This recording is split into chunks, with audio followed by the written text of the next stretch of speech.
Bunge, uteuzi wa Waziri Mkuu wa Jamhuri ya Muungano wa Tanzania.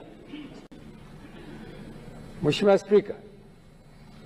kwa mujibu wa Katiba ya Jamhuri ya Muungano wa Tanzania ibara ya 51 kifungu kidogo cha pili,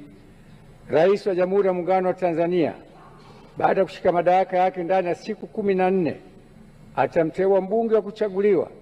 kutoka katika jimbo la uchaguzi anatokana na chama cha siasa chenye wabunge wengi zaidi, au